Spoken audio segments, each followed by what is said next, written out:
What up? What up? What up? It's Ibn Web, Quran is some here.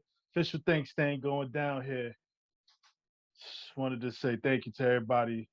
Continue blessings as far as just enjoying this, but also the guests that are just willing to come on, you know, share their world, their walk, what have you here. Mr. Henry, he's another one here. Dell Henry, author, father, everything else in between there, husband, has lived an extraordinary life and continues to live one here. Had opportunity to talk to him some prior to even jumping on with this here. So I'm looking forward to just hearing some more, of his walk or what have you here. We're just gonna get to it. Hold tight. There we go. There we go. Uh-oh, I'm a little underdressed here. Don't worry about it, Okay. man. Nah, nice to place a face with a name, and thank you so much for just taking opportunity to just talk with me a little bit here. I'm honored. I thank you so much for inviting me here. I appreciate it. You sure I could throw a collar shirt on. I might not do the tie, but I could put a collar shirt on and a jacket if need be. It's up to you. No, I'm okay. I'm gonna stay like this. I'm gonna stay like this. So Okay. now, now I know you said call you Dell, but I just out of respect, I know I might slip and say Mr. Henry. So That's okay. No yeah. problem. Nah, like I said, as we talked on the phone and beforehand, what have you here, just something I just been doing, probably probably about a year and a half now. And how it came about basically was just me just wanting to do something totally left of my personality.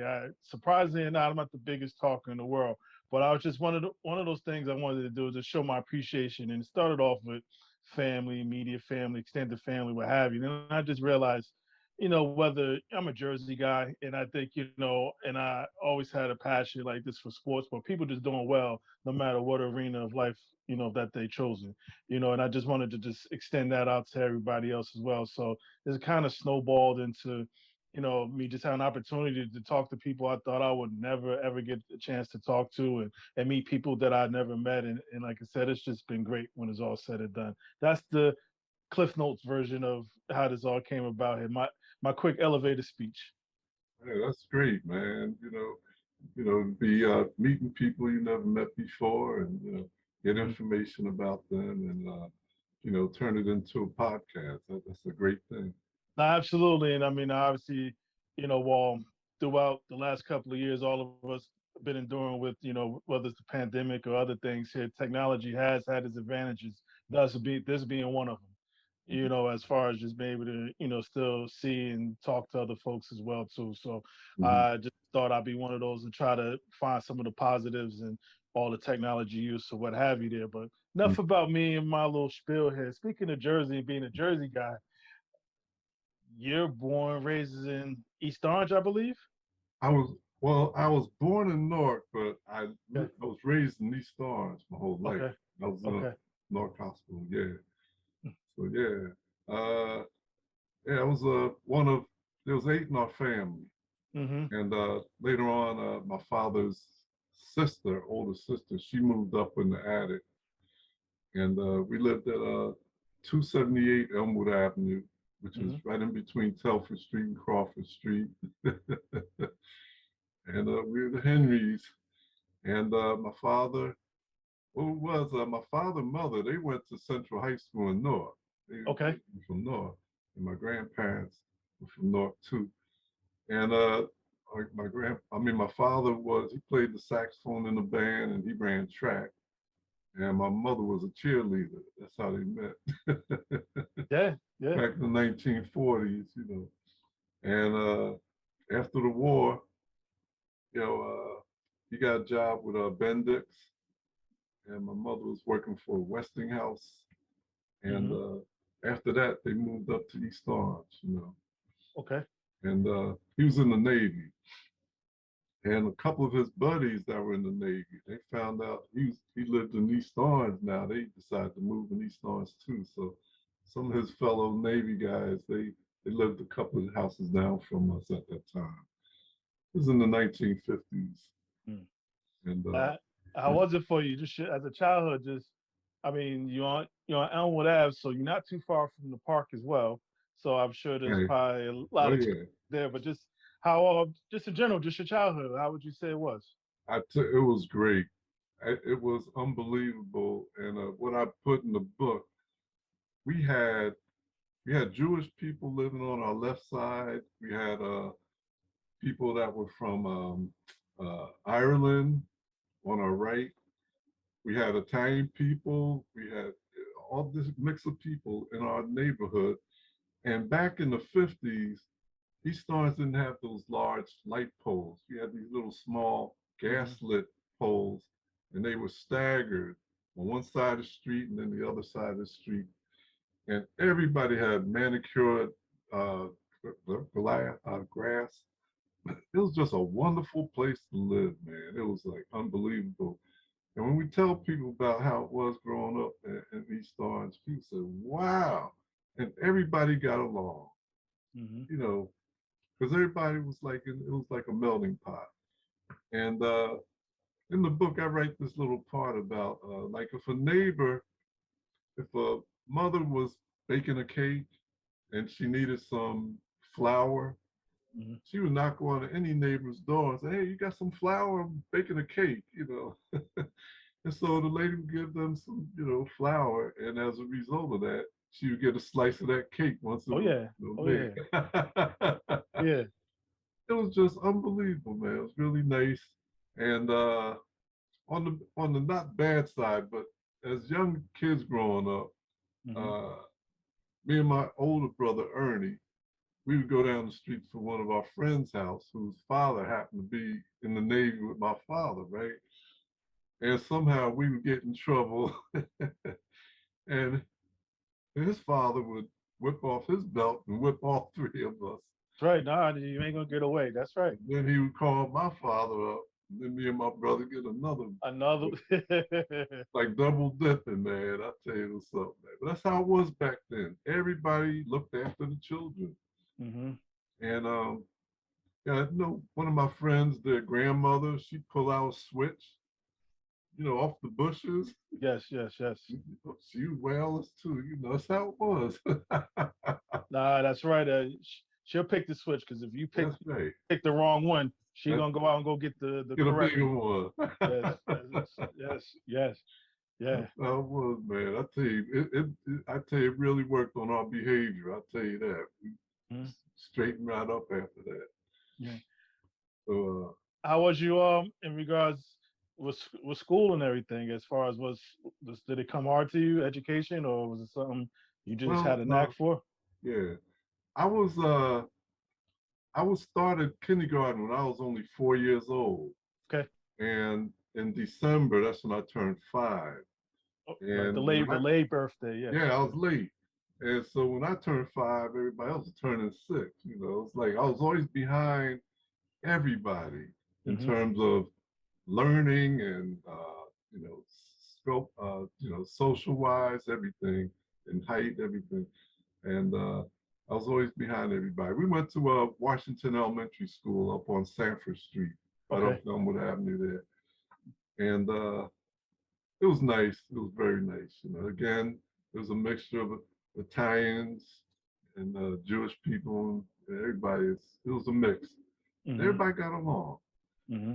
And after Elmwood Avenue, after Washington School, then we went down the street to VLD.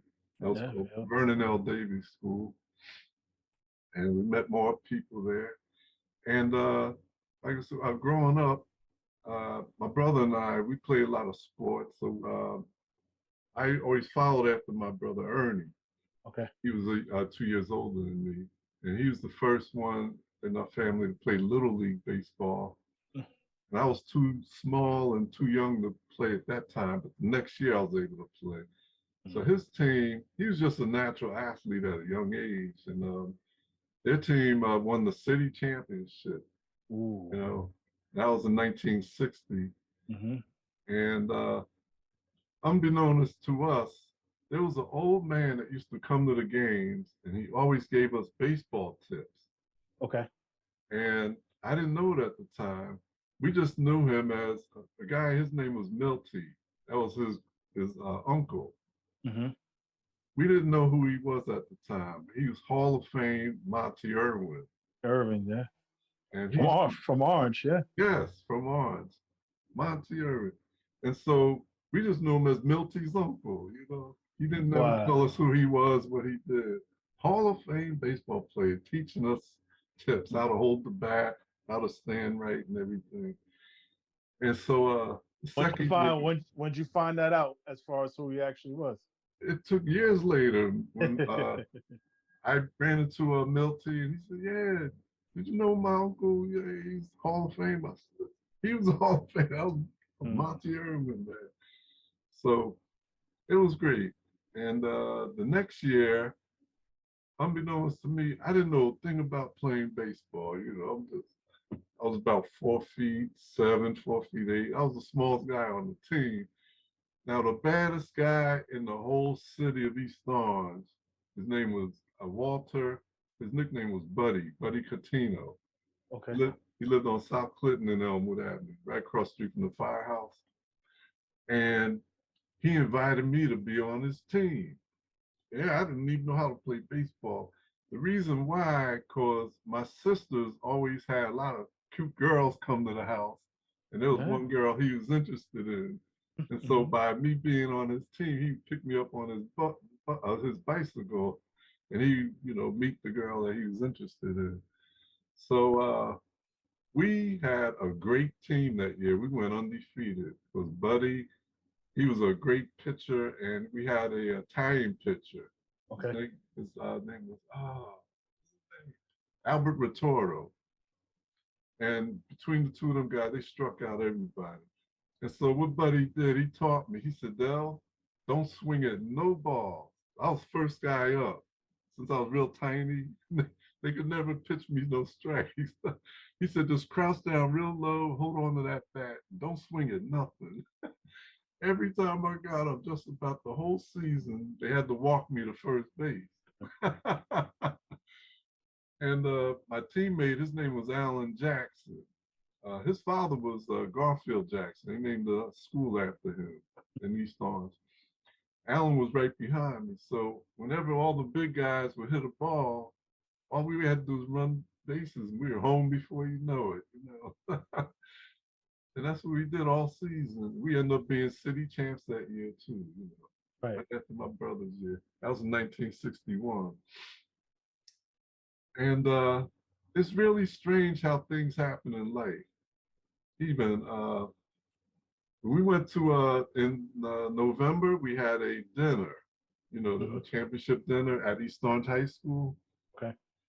And the presenters there, one man, he was a tall white man with glasses. His name was Richie Reagan. He played basketball for Seton Hall University. And I think he played in the NBA. I'm not sure if he did or not. And his other friend was a tall man. His name was Ed Lyons, who happened to be the baseball and basketball coach of Clifford Scott. Mm-hmm. So they handed us all the trophies, and then we had a big dinner and everything. And unbeknownst to me, years later, that Ed Lyons would end up being my coach at Mm-hmm. Clifford Scott. Yeah. Because I grew up in East Orange territory. Mm-hmm. And what happened when our family moved across town, I was in Scott territory, and I went to East Orange High my freshman and sophomore year. Okay. And then my junior and senior year, I had to go to Clifford Scott, Mm-hmm. and he ended up being my coach. What a coincidence! Yeah. Nah, definitely not. Because I was gonna ask you about how'd you end up at Scott being on the Elmwood side of things here, but you just Hey, shared that. But I know just even that experience, just playing, whether it's baseball or just being in the neighborhood, I mean, continues to help shape and mold you here. I mean, then you get to those adolescent years. oh yeah. How interesting those get. I gotta tell you some things, you know, before we get to the teen years.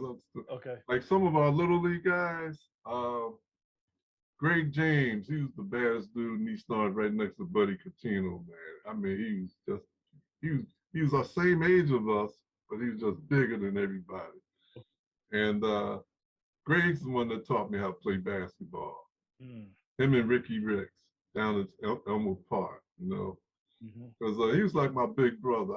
I had two big brothers already, but Greg he was our neighborhood guy. He lived on Halsted Street, and back in those days, we had a lot of different rivalry sports games. It was like East Orange. It was Elmwood Avenue versus Halsted Street, and Amherst Street against South Clinton Street. There was a lot of talent in just those couple of blocks, you know. And it went from baseball to basketball to football. You know, we was always competitive. I don't know if you know Dennis Motley, him and Richard Motley. They lived on South Clinton Street. It was the Motleys, Rhett Sherman, Buddy Catino, you know, all them guys on South Clinton Street. And we had Ricky Ricks. Harry James was a couple years older than us. Okay, Mr. James. He didn't play with us. He played with some other people older than them. And let's see what else. We had James Rodman, Clifford Williams, my friend Stephen Adams. So we would always end up playing against Halsted Street. And they had a lot of talent on Halsted Street at that time. Greg James, guy named Pigeon. His name was Pigeon. That was his nickname. Ron Mills, Warren Melvin. Let's see who else is. Lake Brothers. There was a whole bunch of people there. So, unbeknownst to us, we would all end up going to high school, and we also played Little League football. Okay. Something just popped up here. We had to walk all the way from Elmwood Avenue to Grove Street every morning. I mean, afternoon after we did our homework. Well, that was nothing back then. That was nothing. East Orange Oval, man. And we played Little League football. We were the East Orange Tigers. And the first year, again, I couldn't play because I was only 4'7", 4'8". And my brother Ernie played on the big team. Okay. So next year I got to play. I was the second string quarterback. And let's see, a couple guys went on to be All-Americans in high school and went on to the pro league. That was Charlie Hitton. He was a running back. He was All-American in high school, and then he went to Arizona. He went to a junior college for 1 year, then he transferred over to Southern California. Okay. He was the leading running back until he got hurt. And once he got hurt, this other running back named Anthony Davis took his spot. Charlie never got his spot. Yeah. So they put him in the backfield after that. Yeah. But another one of our high school teammates, they won the national championship in Nebraska. His name was Darryl White. He was Outland Trophy winner at Nebraska. He opened up all the holes for the Heisman Trophy winner. His name was Johnny Rogers. Johnny Rogers, yes. That was Darryl. Darryl won. Yeah. In 3 years of playing, because back then, your freshman year, you had the red shirt. Right, you didn't play right. Yeah, they had the red shirt the freshman year. So it was sophomore, junior, senior year, man. He blocked on that side, and nobody never bothered his quarterback on his side. 3 straight years, man. Great Darryl White. Outland Trophy winner, yeah. So it was great, man. All the people we run into. And as we grow, as you mentioned about the teen years, in East Orange, we used to have what's called block parties. Yeah. Different neighborhoods. Where they had permits from the city. It was more laid back then, and everybody got along. So they would stop one block, and they just fill it up with tables, and the other end of the block, they would just block it off. And there'll be tables all over the place, full of food and drinks, and they had the barbecue pits out there. You could smell the food sizzling in the barbecue pits, and music would be blasting, and everybody, all different nationalities. Everybody out, yes. Everybody got along, and we had some friends. My mother was very close to a lady down the way on Mitchell Place. Her name was Helen Fenner. And Helen would always invite our family to come down there. They had a lot of teenage friends all on the block. And whenever they had block parties, we'd go down there too. And back in those days, the families would always pack up about 6 or 7 carloads of families. Mm-hmm. We would all go to a big lake, like Lake Opakon or Lake Sebago, Cheesequake Lake, things like that. I gotta ask you, did you get stuck in the middle? Yeah, like we somewhere. So as soon Yeah. as we get out in that parking lot, we dash off into the water, Mm-hmm. and all the parents would be sitting there, setting up all the tables and stuff. Yes. That was great times, man. And getting back to the block parties, that was all during the daytime. And at night, the parents would all go upstairs in different houses. Mm-hmm. And we as young teenagers, we would go down to the basement. There'd be one little red light. Red light. Yes. Yes. Yes. Yeah. That's right.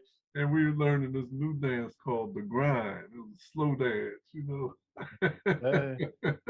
Mm-hmm. And as young teenagers, you fumbling and stuff, trying to know these young girls and everything. Mm-hmm. So I remember a couple of songs we used to play. We used to have these little 45 records on the hi-fi. And if it was a song like Stay in My Corner by the Dells or Little Anthony and the Imperials, Mm-hmm.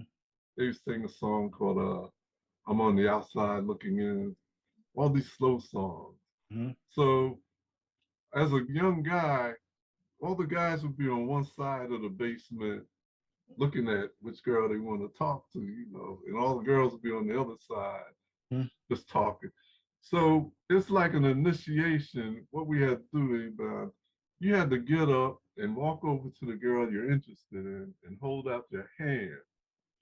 And if she returned the favor and grabbed your hand, that means she's ready to dance, right? But if you held out your hand and she said, no, not this record, that means you got rejected. Yeah. Yeah. She's being polite. Yeah. So every guy went through that rejection period. I don't care who you are, you got rejected one time or another. But it was like a nice favor when the young girls would grab your hand and, dance with you. It just made your night then. You dancing all close with her and everything as the record's playing.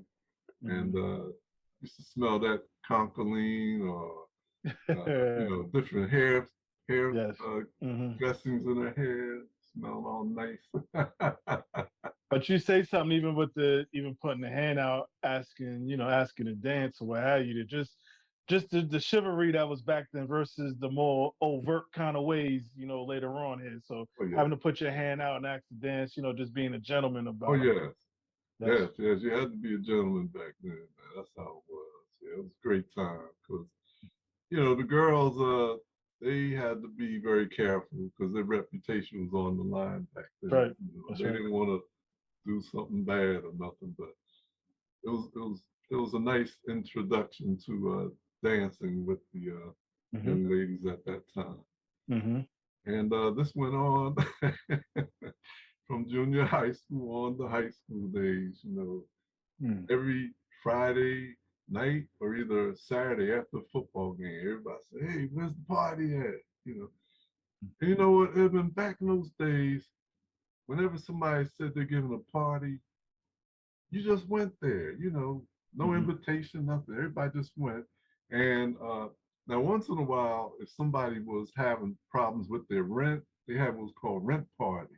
Rent parties, okay. You had to either bring in 50 cents or $1 to help out the people so they could, pay their rent. So they rent out their house and have a party, and they pay their rent that day. Parties, okay. Yeah. Yeah, that was wonderful, man. I tell you, everybody was so together back then. It was beautiful times, man. Now, did you play as far as any sports in high school? Yeah. Well, all my friends outgrew me in high school. Okay. Like I said, like my brother Ernie, my oldest brother, Reggie, he ran track. Okay. And as a matter of fact, he just got a Hall of Fame induction in East Orange about 4 years ago.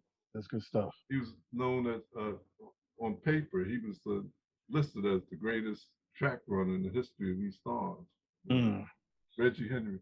Mm. And when I was young, I used to hold his on his uniform while he was performing. You know, that's my brother right there. That's my brother, Reggie. He said, "You gonna run track when you get older?" I said, "I'm gonna try." You know, I really wanted to play football, but I was too young in high Okay. school. So my other brother Ernie, he played freshman, sophomore, and junior football at East Orange. East Orange was the #1 high school in the state of New Jersey back in the '60s. Mm-hmm. And Ernie, he was a cornerback, and he ran back kickoffs and punts. Okay. But during the practice, right before the very first game, his senior year, he got injured, and he had to wear a cast and crutches and everything. He never got to play on that team that was undefeated, the 1968 East Orange Panthers. So at that time, I couldn't play football because I was only about 4'9". I think I grew up to 4'9" or 4'10" in high school, my freshman year. I was a strapping 85 pounds. Can wait, huh? So they said, "You're not playing no football here," you know. Mm. Because in Little League football, I had a helmet wouldn't fit my head because it was swivel. Mm. And sometimes when I'm ready to hike the ball, I had to push my helmet back so I could see everybody because it would blind me. And I was second string quarterback and only played in the last 3 minutes of the game. Okay. I just hand off the ball to Curtis Cook. He was our fullback. Mm-hmm. I hike the ball, hand it to him, and he'd run to the end zone. Every game, that's all I did. So since I couldn't play football at East Orange High, I tried to follow my older brother, Reggie. I went out for cross country. Okay. And that was a brutal sport, man. You know, It like, is. I mean, people don't realize it. Yeah, people don't oh realize boy, you it. gotta run and run and run. And like in September and a little bit of October, It's it's still not hot. a big problem, yeah. Because you only wore like a sleeveless t-shirt, your shorts, your jock, and just spikes. That's it. Mm-hmm. But in the November, oh man, you froze. And see, we had to run 10 miles every day in practice, Yeah. get in shape. Yeah. And in cross country, you had to run 2.5 miles.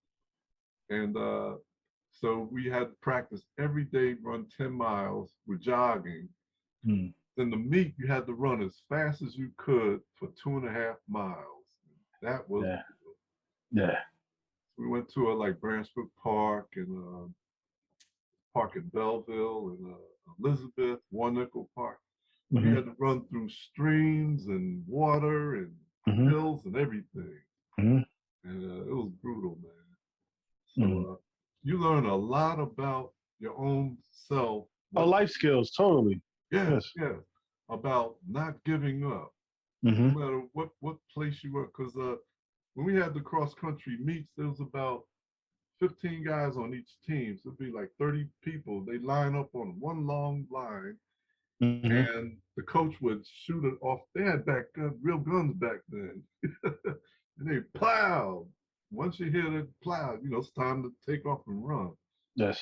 And it sounds like a whole bunch of elephants, you know, stomping on the ground. You know, everybody's trying to get their positions as they're running.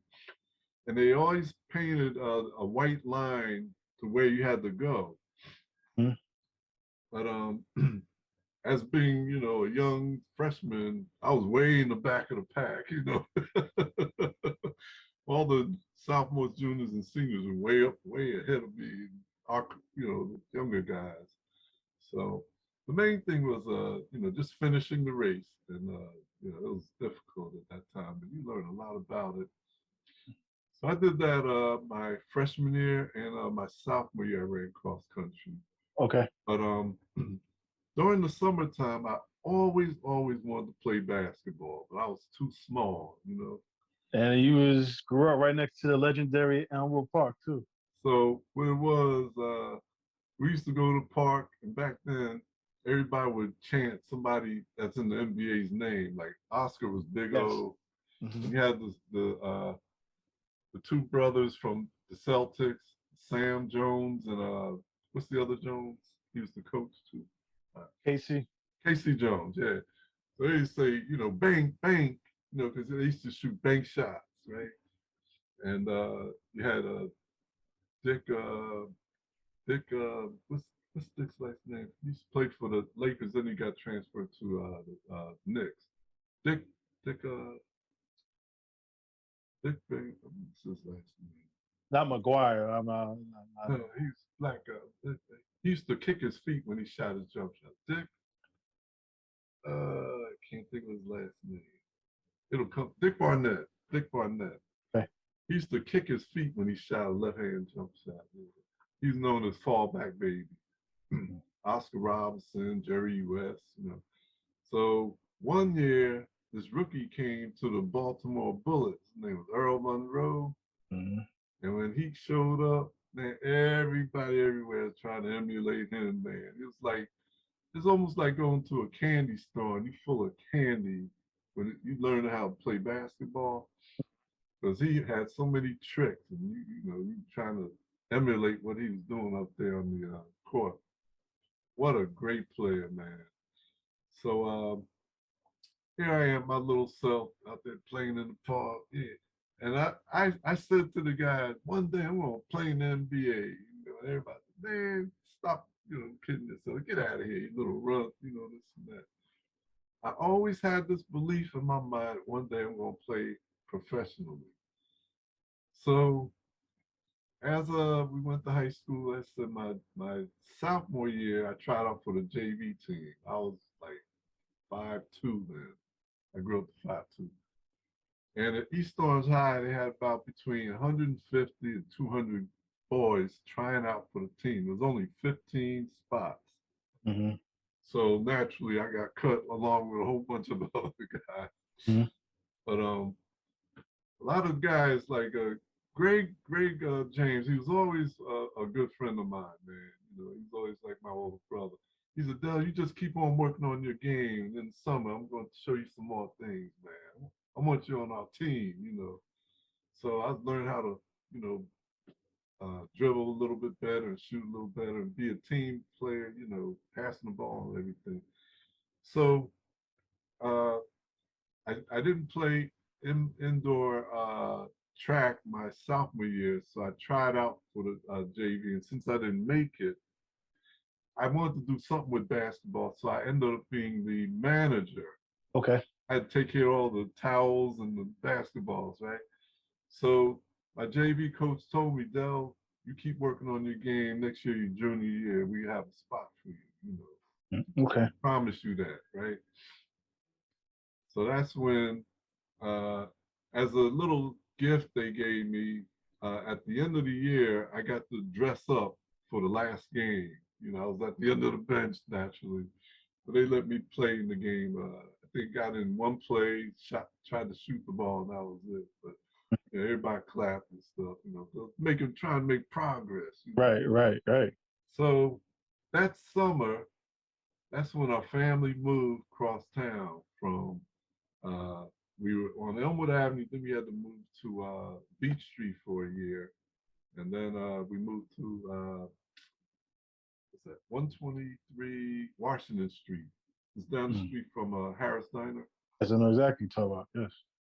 So my brother Ernie, he was able to finish his senior year at East Orange High, but I had to go to Clifford Scott my junior and senior year. Okay. So man, it's like night and day going from East Orange High School to Clifford Scott, because back in those days, Scott was like 80% Caucasian and only about 15 or 20%, African American, Chinese, Middle East people. So it was a good experience. I felt so terrible though. I felt like I was, traded. I was like a traitor I Yeah. still see my guys from East Orange. What are you doing at Scott, man? What are you doing at old school? You know, I said, hey, our family moved across town. So in the summertime, a lot of guys at Elmwood Park, they would rag on me. Hey, man, I heard you got cut from Scott, you know. So that fueled me to even work even harder on my game. Okay. You know, some of the guys, because when you're at Elmwood Park, you got to bring your game with you. You know, it's plain and simple, man. You know, that's where you learn how to play. And I'll never forget, one year we was at the park with Greg and Gary Turner and well, a couple other guys from I think Dennis Motley might have been there too. And these two young white guys came to Elmwood Park. And who they were, I'll tell you in a minute who they were. And this one straight street guy, he tried to mess with them. Mm. You know, he's pushing them around and stuff, right? Mm-hmm. And Greg stopped the game and told everybody in that park, anybody mess with these guys here, they're gonna have to deal with me. Mm. So from that point on, and Greg said, I'll tell you who they are. His name was Kelly Trapuka. Mm-hmm. Okay. He was only 15 years old at this time. He was a freshman at Bloomfield High School. Mm-hmm. He said, Kelly, anybody, anytime mess with you, he ain't say it in such nice words. He said a couple curse Yeah, words. yeah, it has it puts yeah. If you blink, Yes. you call me up, whether I'm here or not, you let me know who it was. I'll take care of it. Mm-hmm. So from that point on, Kelly brought his boys from Bloomfield to Elmwood Park so they could ball there. Yes. And Kelly would tell anybody that, listen, man, he said, Greg James, he's the one that got me going to Elmwood Park. And that's where he learned how to play his ball at, man. Mm. So that's how Greg was, man. He didn't care who you was. As long as you decent people, you know, that's how he was. Mm-hmm. So that was back in the early 60s. So as I went to Scott, as I said, I tried out my junior year, and that's the year I'm at Clifford Scott. I'm gonna make this team, you know, blah. This ain't any starch. I'm making Yeah, sure. right. So, and what was strange, there was only about 40 guys that tried out at Clifford Scott. Okay. I said, oh, I got this team made, right? Unbeknownst to me, see, at Scott, when you're a freshman and sophomore, it's almost like you almost automatically get a spot your junior and senior year if you played freshman and sophomore. Okay. Well, so, you know, we had all the drills and everything. Then we had to play shirt against skins, you Mm-hmm. know. So the coach and his assistant coach, they was checking everybody out and everything. They had their yellow pad writing down everything. And then they blew the whistle. Everybody had to go take the showers and come back. There was that yellow uh, uh, lined paper on the door. Okay. Had 15 names up there. Mm-hmm. So I had to take my shower up there. I'm looking for my name. I said, huh? My name ain't on there. I looked again. I said, wait, maybe there's a mistake. I did not see my name on that list of 15 guys. I said, oh man. And I had this hurt feeling, man. It's like a sick feeling that I got cut by Scott, you know. And I was very, very down on that. And I knocked on the coach's door. He said, come on in. He was waiting for me to come there. Mm-hmm. And I went there, my head was down. He said, Dell, I know what you went through and all that there. He said, listen, I got a good team here. I'm going to go with the guys we got. But I'm going to promise you one thing. You work on the intramural over the winter time. You work on your ball handling and your shooting. I promise you a spot next year. Mm-hmm. And Coach Lyons, he had tears in his eyes when he told me that. Yep. So that winter, I joined the intramural league. And that summer, you know, I was back at Elmwood Park and Salvo Park. Mm-hmm. I was hooping everywhere, man. I said, I'm making this team this year, doggone it. And sure enough, Coach Lyons, he kept his word, man. He let me play my senior year. And I sat on the bench. I picked a lot of splinters. We had a good team that year. We ended up being 25-4. Mm. We only lost 4 times, and 2 of the games we lost to was our rivalry, which was Roselle. No, okay. Yeah, because Okay. we were group 2. They go by like East Orange group 4 because they go by a lot of how many people is in the school. Population, yes. Yeah, population. So Scott didn't have as many, and so we lost twice to Roselle, and then come the playoffs. We won our first 2 games. We won the sectional championship, and it was time for us to meet Roselle for the 3rd time. Hmm. The winner goes down Atlantic City. Yeah, that's where the finals was at, right? Yes, sir. Yes. And man, uh, we played them real tight. And when there was 19 seconds to go, we were down by 1 point. And Roselle shot the ball and missed it. And one of our teammates got the ball. And our main scorer on the team was running down court. And as soon as he turned his head, the ball ran past him. And it went out of bounds. Ah, If he would have caught the ball, he would have laid it up. We would have won the game. And so Roselle got the ball, and we had to foul somebody. They wanted shot the free throw, and they ended up beating us by 3 points. mm. So we didn't go down Atlantic City. So we went down there anyway because our crosstown team, East Orange High School, with Greg James and all them, they went down there to play Perth Amboy. Okay. And Perth Amboy won the state championship when Brian Taylor was a junior.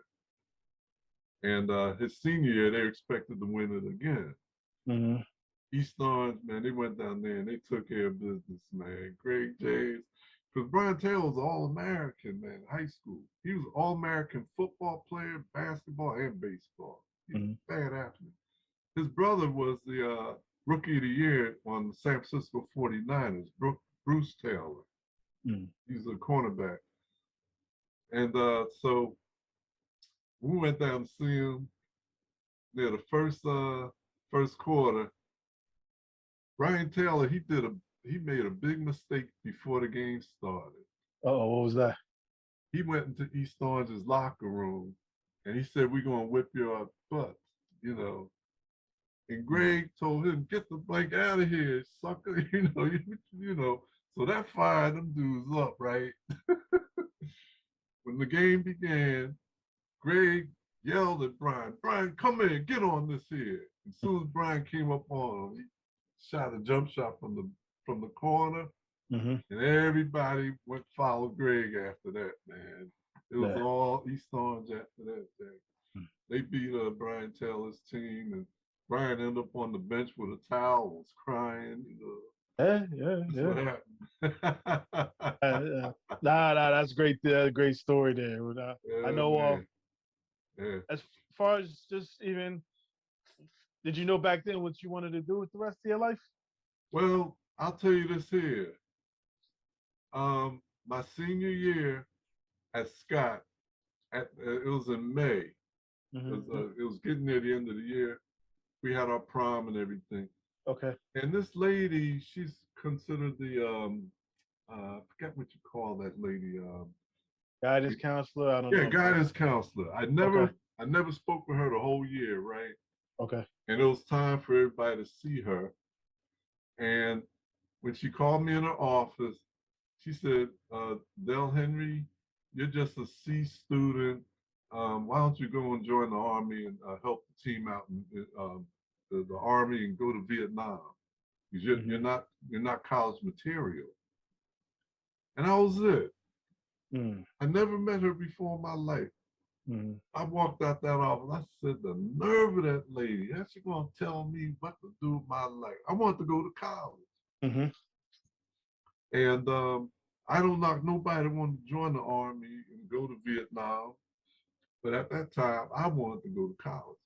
So about 3 weeks later, I received a letter in the mail. It was from Kansas. And I wrote the letter. It was a junior college in Kansas. Hmm.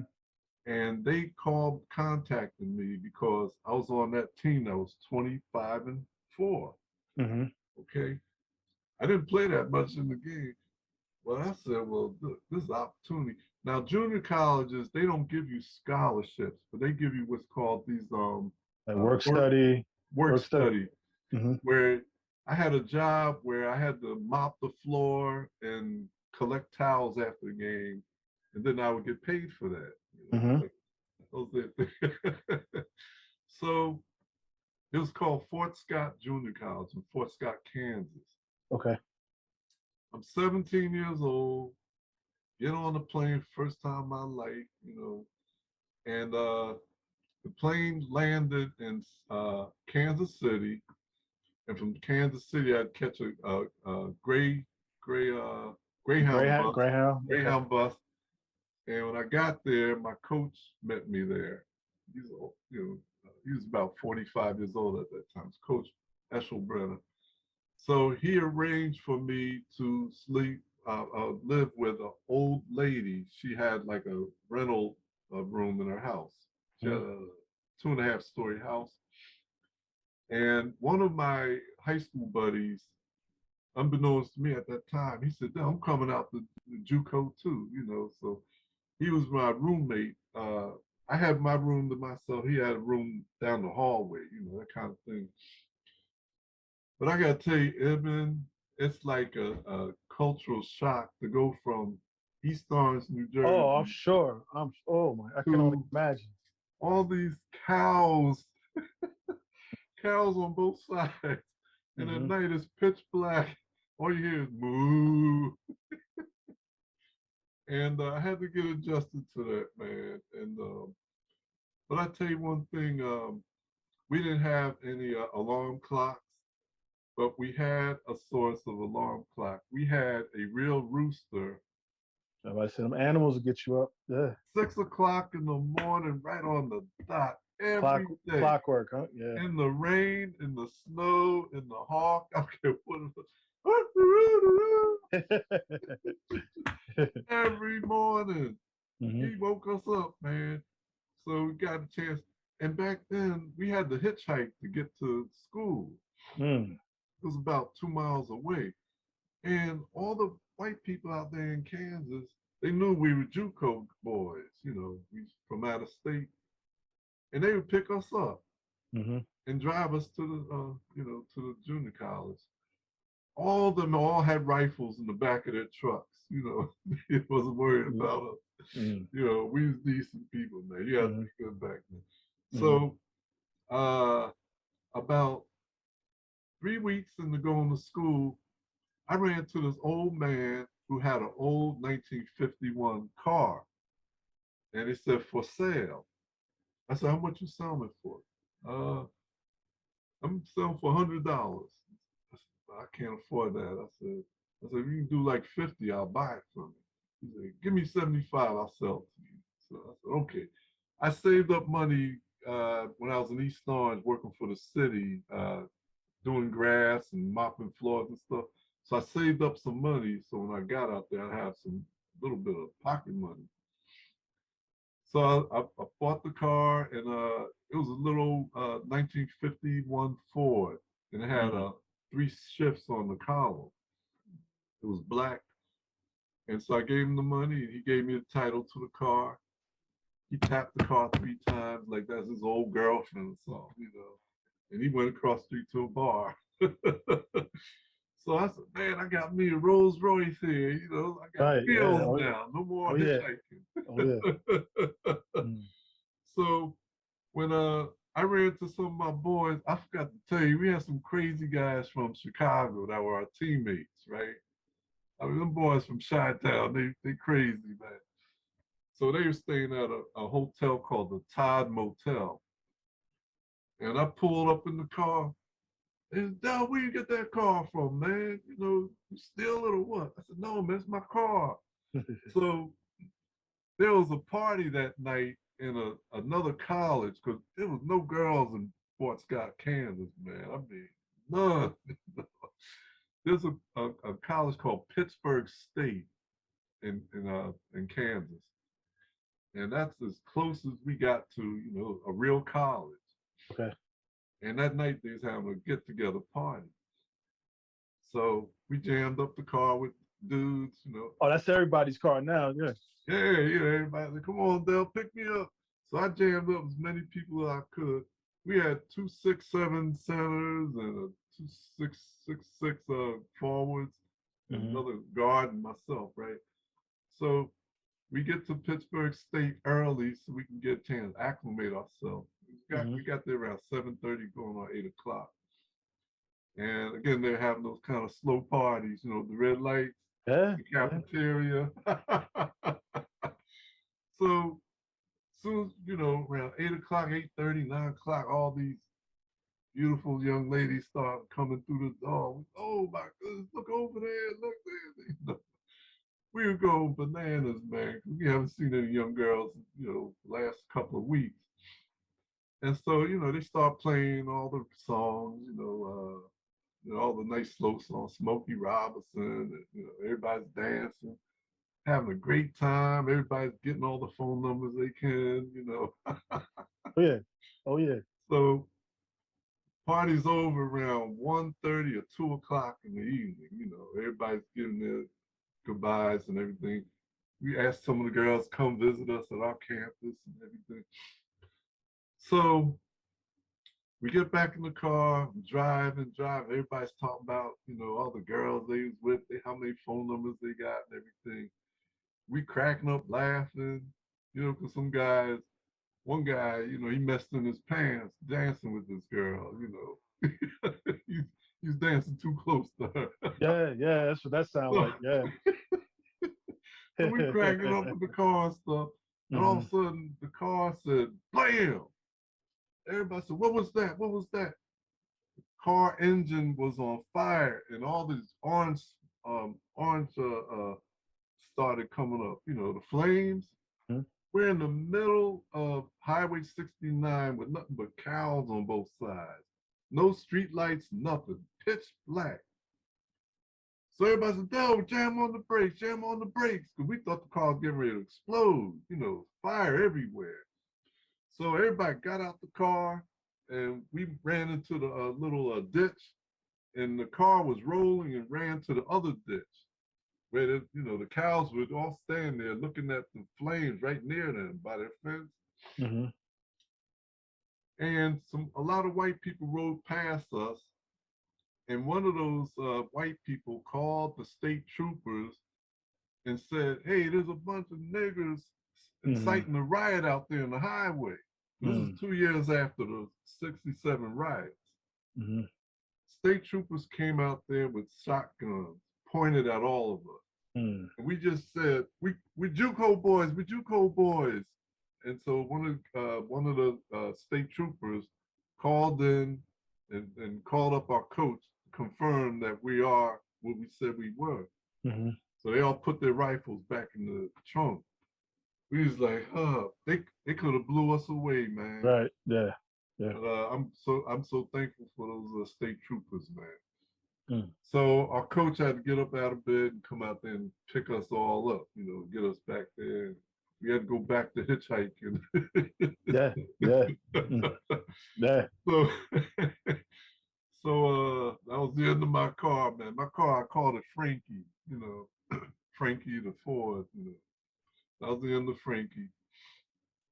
And so basketball season was getting ready to begin. And back then they had local high school people. They were like little fans.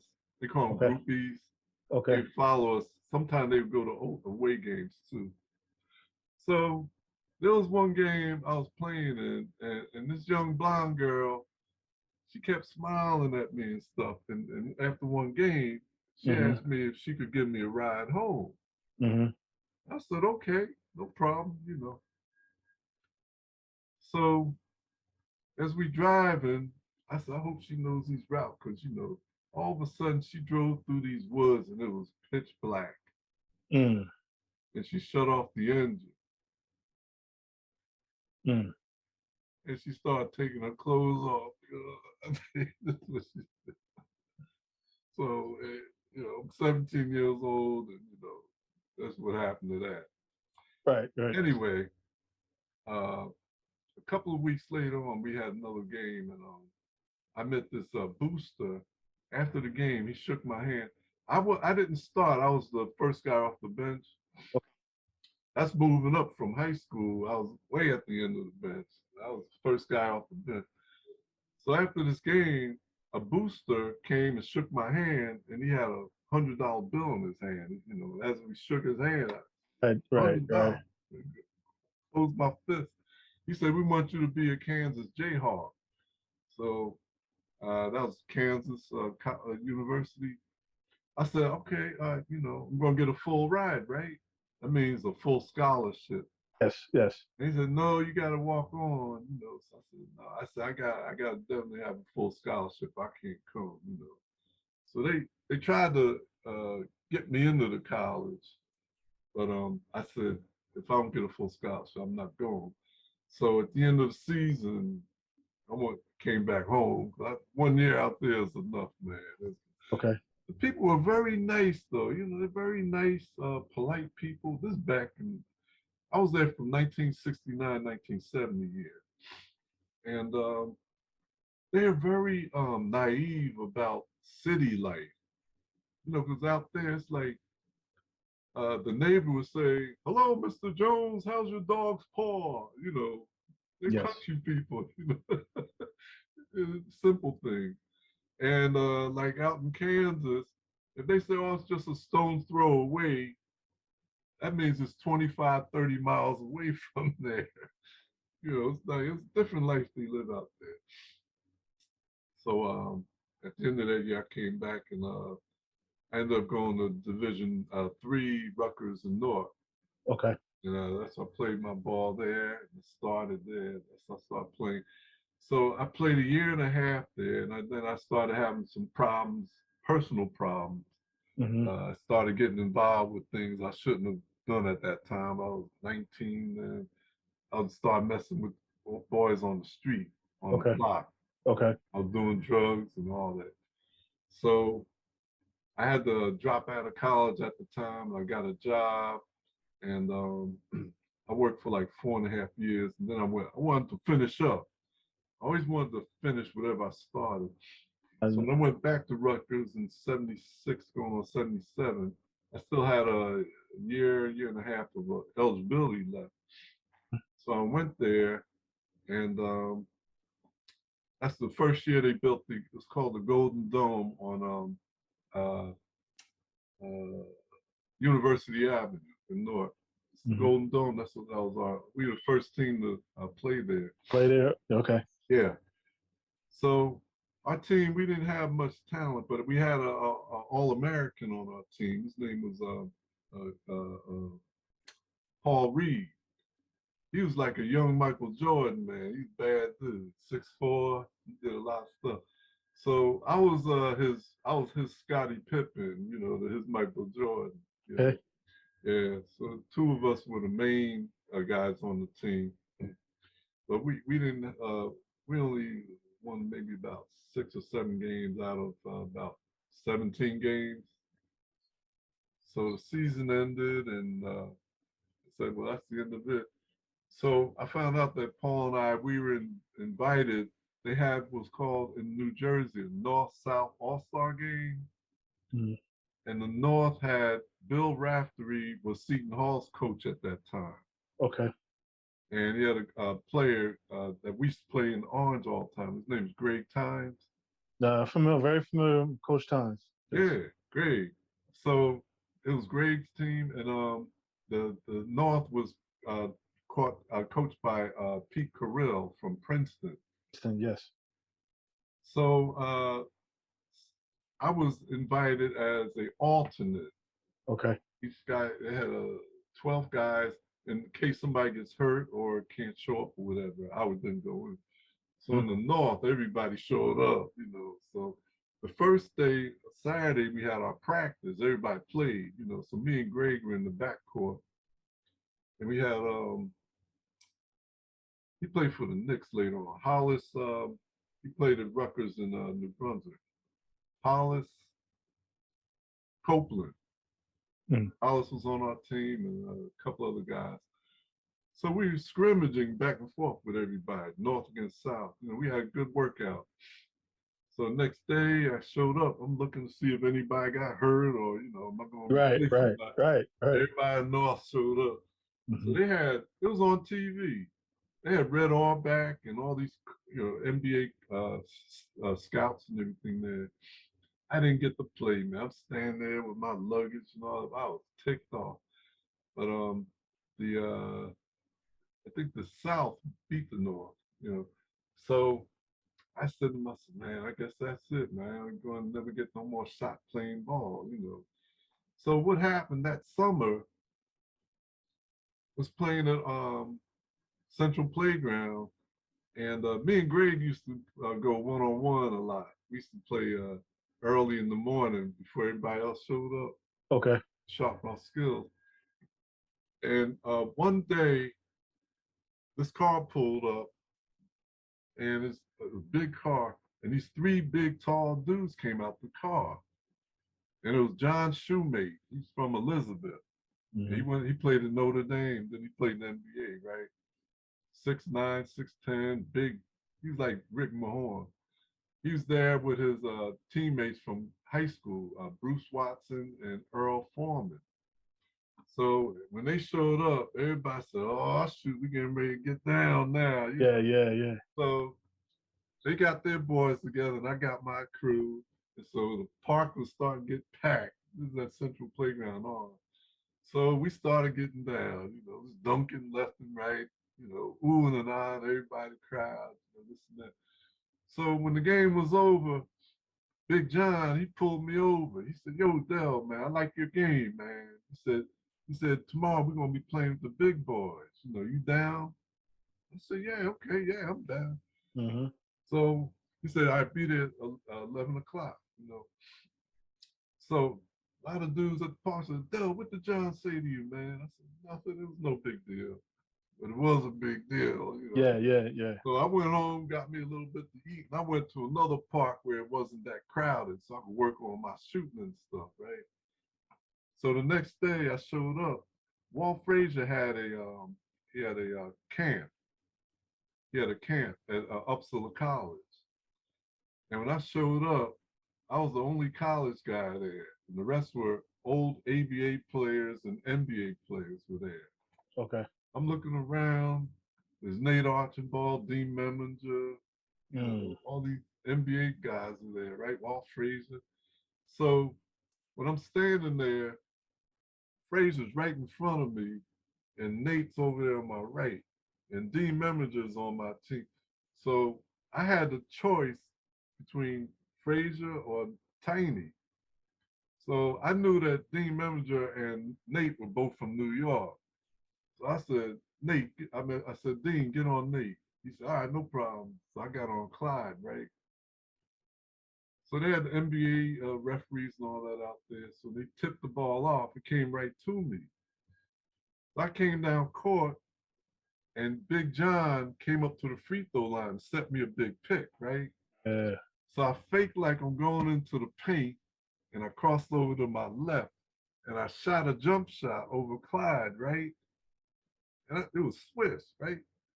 He was ticked off. He looked Mm. at me like, "Who you think you are, no-name college boy? Don't you know who I am?" So I seen Nate was looking at Clyde. Clyde like started getting these veins on his head and stuff. So Nate came down court. As soon as he came over half court, he gave the ball to Clyde, right?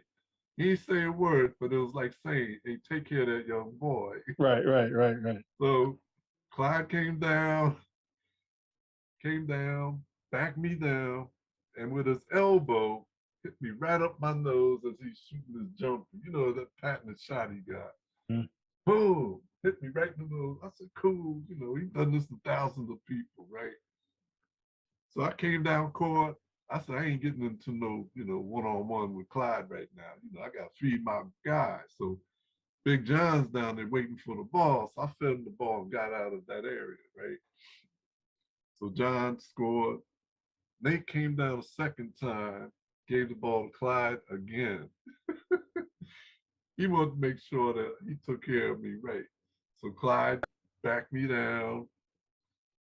used the elbow, put me out, shot again. So after that, somebody got fouled. I went over to Nate, and I was, on my pulled my pants up, and I said, "I'm hit, I'm hit."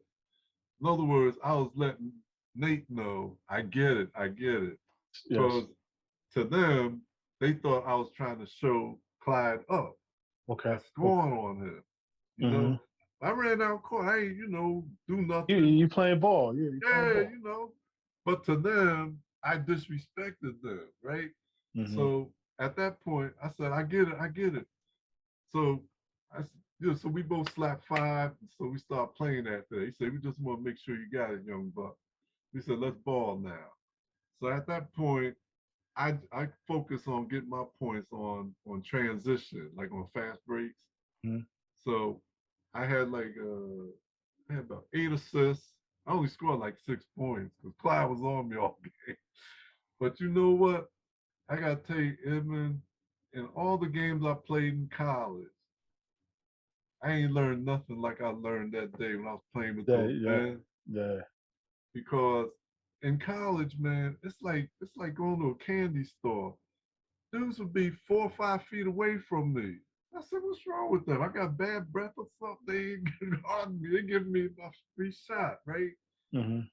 When I played with those men, Jack, Clyde was in my jock every play. And you know what I did? I What's that? returned the favor to him.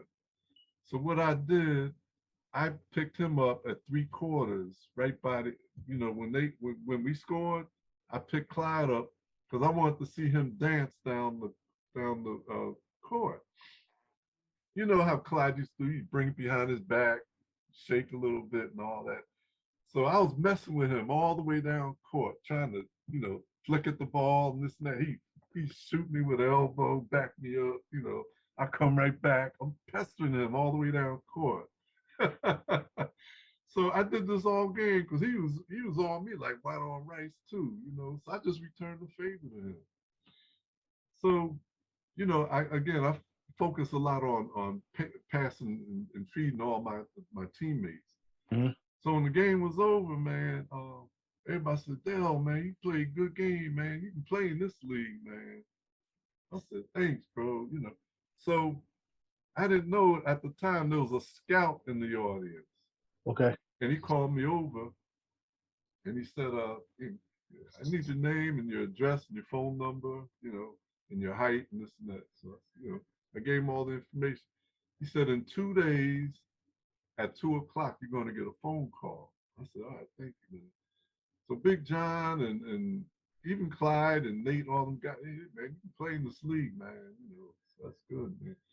So I immediately in my mind, I had like a flashback when I was a little 4'8", Four, four four foot for eight. nine Yeah, guy playing yeah. at Elmwood Park, Mm-hmm. telling them guys one day I'm going to be playing in the NBA. And Mm. here I am right here where I got an invitation for the New York Knicks, right? Mm-hmm. And it's like I grew up to be 6'2", So 2 days later, at 2 o'clock, that phone rang. And man, Yeah. my chest was beating real fast. Oh man. Yeah. He said, yes, sir. This is Dick McGuire, head scout from New York Knickerbocker organization. I said, yes, sir. No, sir. Yes, sir. Yeah. So he said, I heard some good things about you. We want to bring you in, so we get a better look at you. He Mm. said, and then he said, have your agent call us. And then he hung up the phone. I said, great. Who's my agent? I don't have no agent. 2 days, I had 2 days to get an agent. I never got an agent. Mm. And back then, they don't have beepers and caller Right. ID and all that. Right. I never got a chance to get an agent so I could get to that camp. Mm. And that was the year Clyde was traded to Cleveland Cavaliers. And the guards on the Knicks at that year was Ray Williams and Michael Ray Richardson. So they Okay. needed a two guard, and that's what I was a two guard. I used to shoot. I was a shooter. Mm-hmm. I was more of a two guard than a point guard.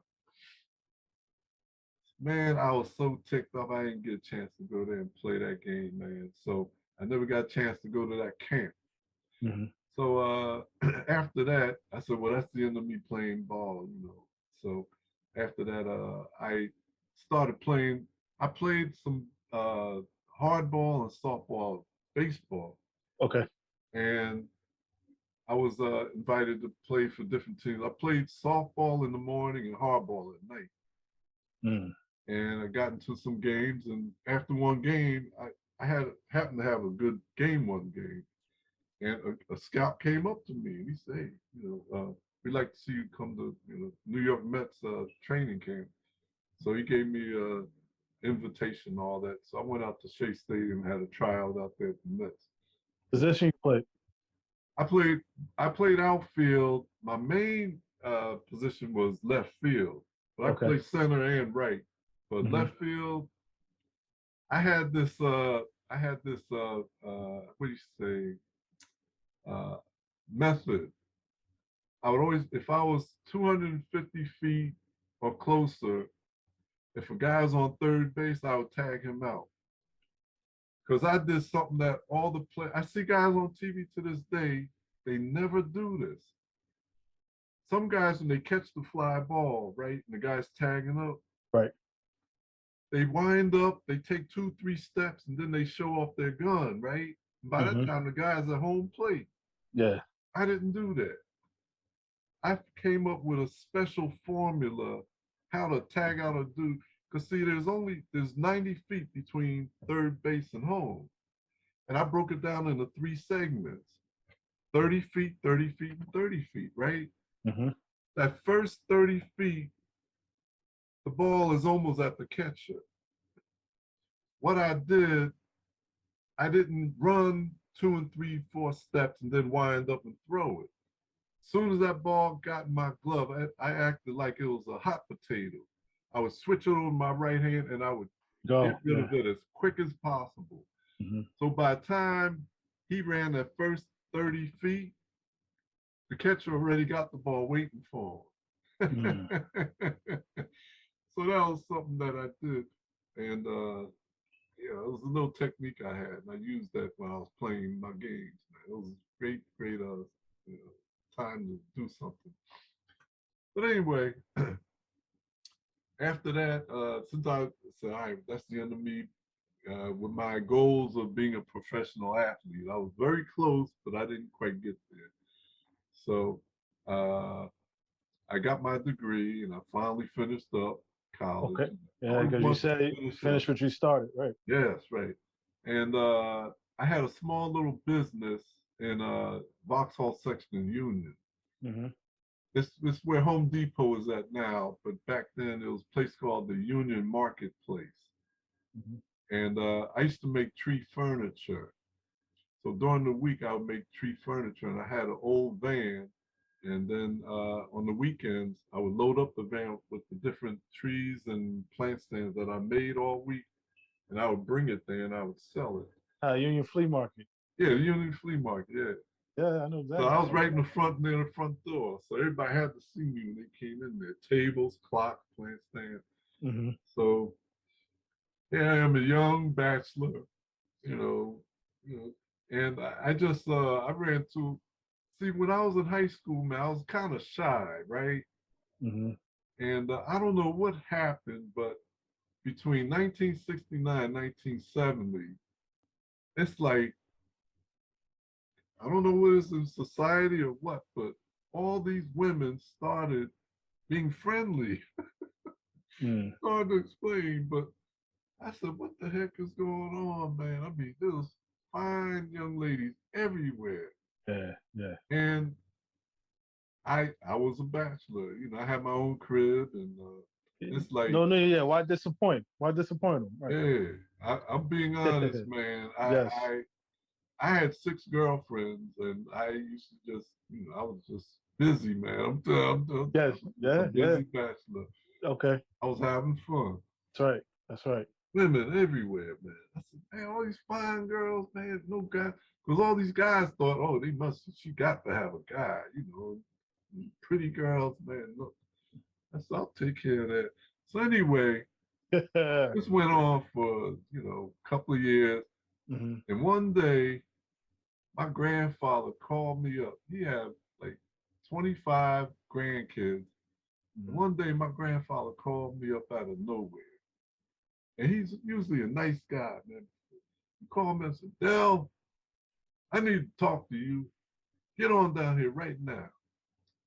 I said, okay, Grandpa, okay, all right. I thought he was sick or had to go to the hospital or something. So I get down there. My grandmother, she passed away like about 8 years prior to that. Okay. So I get down there and, go up his little creaky stairs. He lived on South 14th Street in North. Mm-hmm. And knocked on the door. He opened up the door. He had this stern look on his face. Yeah. I said, Dad, what's going on? He said, sit down, boy. So I'm sitting there waiting for him. He said, boy, don't you know, every time we have a family gathering, you got another pretty girl on your arm. He said, you're gonna have to stop this running, chasing all these skirts around town. He said, don't you know if you get yourself one good, decent Christian woman, she'll settle you down and she may even help you live a long life. That's what he said. But he gave me an old fashioned tongue licking, Mm-hmm. whipping, I should say. He just gave it to me, man. And he said, do you hear what I'm saying, boy? I said, yes, sir, I hear you. He said, no, no, no. Do you hear me, boy? Mm-hmm. I said, yes, Grandpa, I hear you. He said, all right, now get on out of here. So I like stopped and thought about what he's saying. I was driving back home. I got to my apartment. The lights was out. I didn't even turn on the lights. I stopped and think about what he was saying. And I gotta tell you, Ibn, it's like a ton of bricks fell on my head. Yeah. I thought about what he was saying and what am I going to do? I was like 25, 26. What am I going to do with my life? I was, I had a lot of fun. I admit that. I mean, you can't do that for so long. And I was sitting there in the dark. Phone was ringing. I know it was one of those girls calling me because they was always calling me to ask me, come on over and take care of business. Mm-hmm. And this night, I I felt like a ton of bricks hit my head, man. I started breaking down, man. Yeah. And I was praying to our Creator, man, asking Him to help me change my life. But I know what I was doing wasn't right. I said, if you could help me find just one good woman, I'll stop doing this. You know, I'll cut all this nonsense out. And I stayed in that dark room all night. I never turned on the light. And so for the next 2 weeks, I just focused on making my furniture and going up to Union Market. Mm-hmm. And 3 weeks later, I met this young lady. She was from a place, one of the islands called Belize. Mm-hmm. Nice, beautiful young girl. She was different. I don't know what, she was so mature for her age. And I wasn't trying to hit on her or nothing. I just said hello. She worked a couple of booths away at this little clothing store. I just said hi, and I'm going in the back get some food. Would you like me to get you something? That kind of thing. And 3 weeks later, she said she was free that particular night, so I took her out to the movie. Then we went to a little nightclub, that kind of thing. I was trying to be real nice with her. I Mm-hmm. wasn't ready, nothing like that. And so we hit it off really, really well, man. And we've been married 37 years now. And like when I first met her, a couple of months later, my grandfather said, Dell, that's the one, isn't she? I said, yes, Grandpa, she's the one. Mm-hmm. My father called me up and said, Dell, I got to find out who's this young girl you got, because I heard you went to one girl for the last 6 months. He said, she must be dynamite, man. He said, I got to meet her. Yeah, yeah. So, unfortunately, my grandfather, he passed away at the end of that year. He never got to see our wedding, but I thank him to this day for what he did. You know, called me up and, you know, he gave me that old-fashioned lecture, you know. So we got married, and life's been beautiful ever since, man. You know, it's been a beautiful thing. That's And great. yeah, so it changed a lot of things. And well, the next year, I was involved in a major car accident, almost took me out. Well, I didn't tell you when I forgot to tell you when I was 8 years old. I almost died when I was 8. Mm. I faced death 4 times in my life, man. First time, my brother Ernie, he took me to the Orange YMCA. They had the Oakwood Y and the Orange, the Main Street YMCA back then. And it was during the time, this is before they tore down the Oakwood Avenue Y because they're doing Route 280. Hmm. So we went to the YMCA. I'm 8 years old. It's 95 degrees outside. You know, back then we all swam naked at the Y, all the boys. Hmm. And so you take off your clothes, put it in the locker, and go to the out there in the pool. And all the kids ran down the end of the pool, and nobody's near by the diving board. And here me, my naive self, I see all this clear water.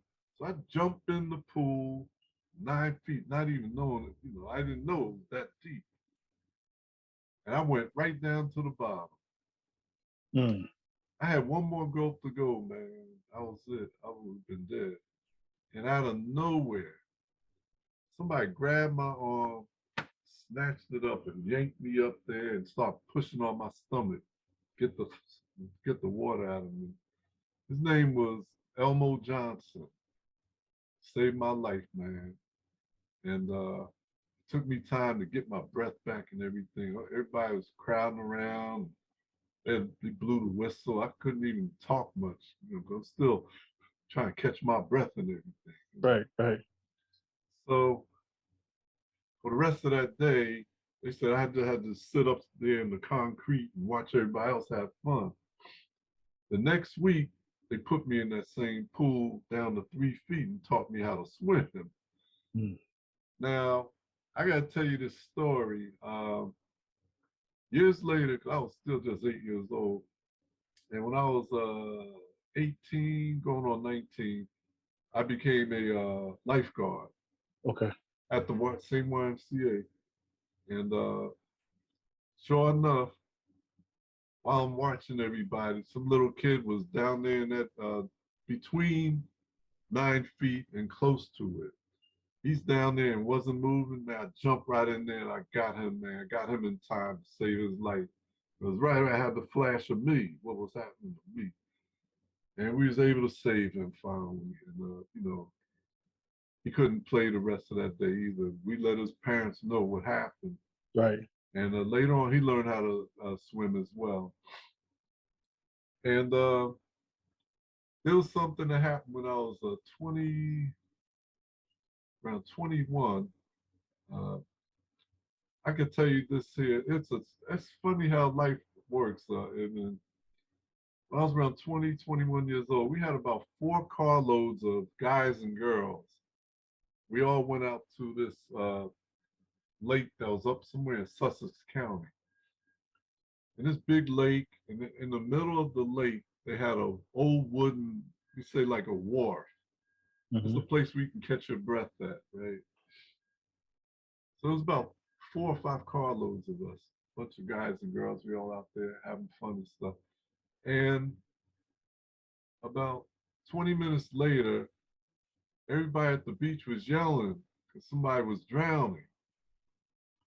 And I was a lifeguard at that time, so I heard everybody yelling and stuff. And this person's in she didn't make it to that wharf. So I get out there, I'm in shape, you know, got up to her. Now, I don't know if you know, when you approach somebody, they're going to try to bring you down. So I had to go under her And when I got from behind her, I had to smack her in the face to get her attention. Mm-hmm. I said, I got you. Just calm down, right? So I was able to hold her with my left hand around her waist while I treaded with my right hand and my 2 feet. Mm-hmm. So I treaded, and that's how I did. I did, side stroking all the way back to the sand. So when we got there, you know, she said, "Thank you so much." So I didn't take much attention of looking at her face at that time. But later on, she came by because it takes a lot out of you to save somebody, man. And so I was, trying to catch my breath and, get my towel. Later on, this real pretty young girl came by our towel and she bent over and whispered in my ear, "Thank you so much for saving me." I didn't realize who she was at the time. I didn't even look at her face. You know, that's how I was doing at that time. She said, "Thank you so much for saving me." And she said, she whispered in my ear, "I would like to return the favor to you this evening." Mm-hmm. And so she gave me a little piece of paper with her name and phone number and address on it, right? She had on this tight little, bathing suit. As she was walking, everybody turned their heads. She was a head turner. So I showed the note to my boys. They said, "Yeah, Dell, you deserve it, man. Go on with it, man. Blah, blah, blah, blah. So I write in the book, it was almost like Ali Frazier, Ali Frazier and Muhammad Ali fighting. You know, it was like 15 rounds between my mind and my heart. They got into a big fight. My mind had all these dirty, nasty thoughts in his mind, and my heart was like, "No, don't do it, man. Leave it alone." So they Mm-hmm. both had a big struggle. And as I mentioned in the book, even though my heart was all, you know, brutal and beat up and stuff, he won the contest, So I couldn't in clear conscience take advantage of that girl because I saved her. It just didn't fit right. So when nobody was looking, man, I ripped up that little piece of paper and put it in the garbage can. I never thought about it no more after that, right? But 10 years later, I'm I have a job at the post office in downtown North. Mm-hmm. One of my female workers, her car was in the shop, and she said, "Yo, can you give me a ride?" She lived in South Orange. I said, "Sure, no problem." I used to always like helping people. So she said, "All right." As we were going, she said, "Oh, I got to stop at my aunt's house. I got to see my aunt for a minute, my aunt and my cousin." So I said, "Okay, no problem." We used to work the night shift from 10:30 at night to 7 in the morning. So I was like dead tired. So Yeah. she said, "I want you to come on in and meet my aunt and my cousin." I said, "No, I'll stay in the car. I want to catch some Z's. Mm-hmm. She said, "No, no, I want you to meet my aunt and my cousin." So we go up to the apartment building and she rang the bell. And this young, pretty girl answered the door.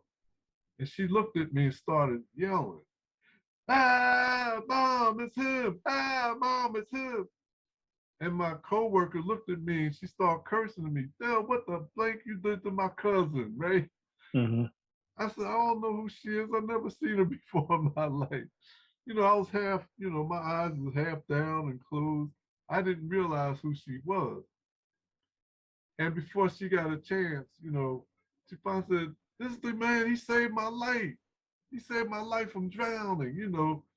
And so my workmate, she had to apologize to me. She said, "Oh, I thought you did something bad to her."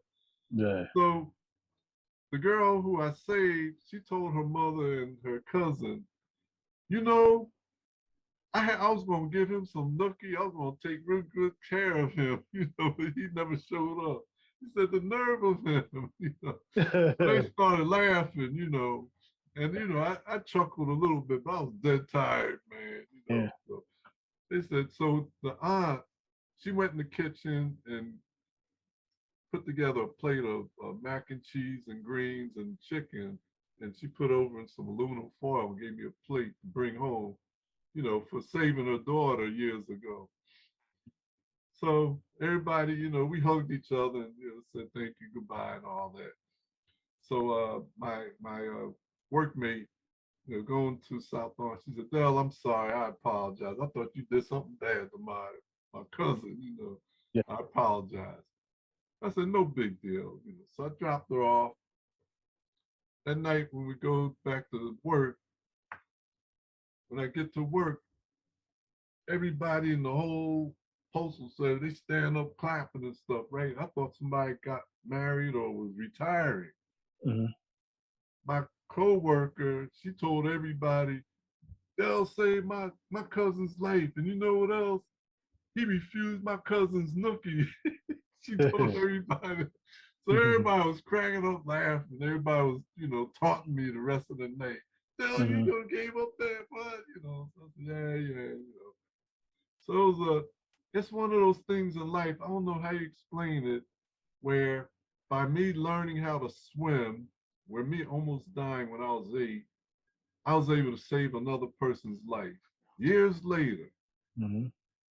I call it laws of life. I don't know what you could call it, but it's just one of those strange coincidences that happen. Mm-hmm. That's just one of those things. I write about that in the book, man. Yeah, And it's interesting. Speaking of the book here, fruits, family, research yeah, uncovers important. Let me make sure. Time secrets, correct? correct. Yeah. Yeah. What was the premise on you just want to do it? I mean, yes. What it is, Evan, I've had a lot of unique experiences in my life, Mm-hmm. and I have a lot of relatives and ancestors that did a lot of things in life also. And when I would explain this to people at a party or somewhere, they say, Dell, man, you need to write a book. No, really, Dell, you really need to write a book. So I said, okay. It took me 6 years of research. I went to Trenton, because they have a genealogy department there down Trenton headquarters. And I went to Princeton. I went to, in Harlem, you have the Schomburg Research Center. Mm-hmm. And every time I would go there, I would dig up more, I call it nuggets. Yes. It's like digging up gold. I would Mm-hmm. find more information about different relatives in my family. I said, oh, man. So one time when I was down at Trenton, those old ladies, they were so used to me because I had to go back and forth a lot to get more information.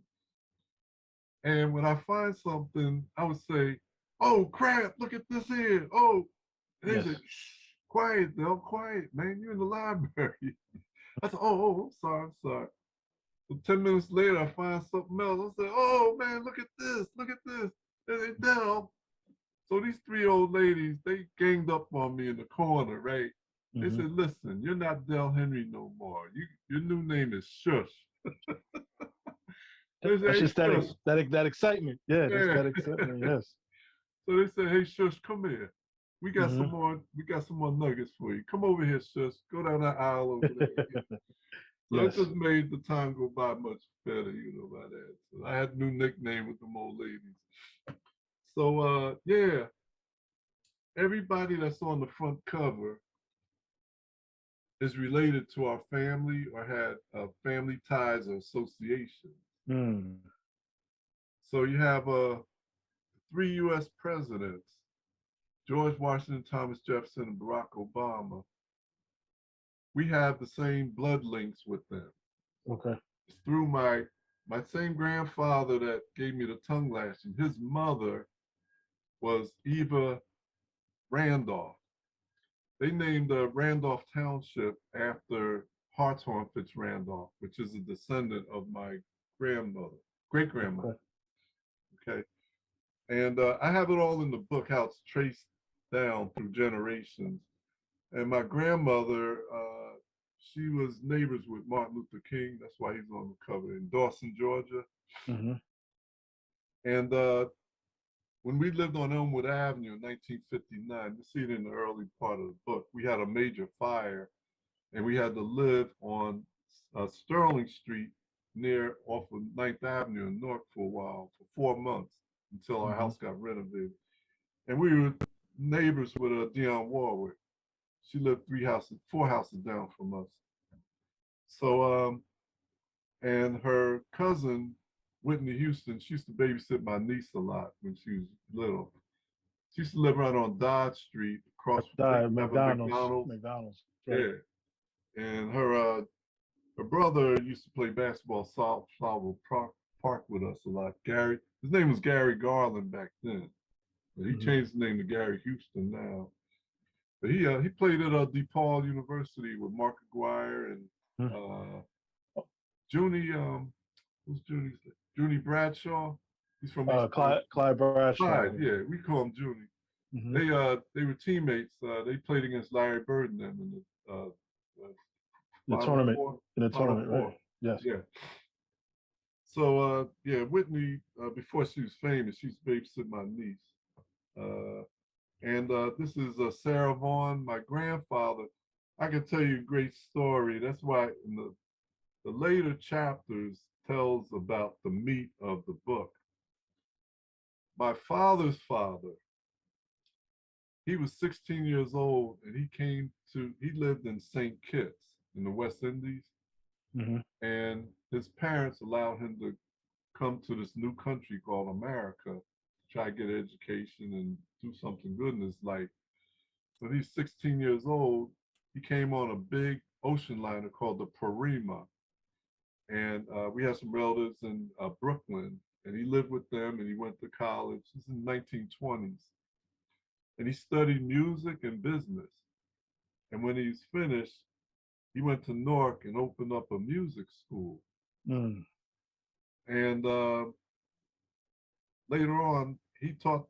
He was also the chairman of they had what's called a colored YMCA on Fifth Avenue in Newark. It's where NJIT is at now, part of it. He was the chairman of the board there. He was in charge of all instruments and teaching people how to play instruments and things like that. So there was a 10-year-old girl that always wanted to sing. She heard the radio, all these ladies singing on the radio. She said, I want to do that for life. So she'd always sneak out of school to come to the YMCA that my grandfather was head of. Her name was Sarah Lois Vaughn.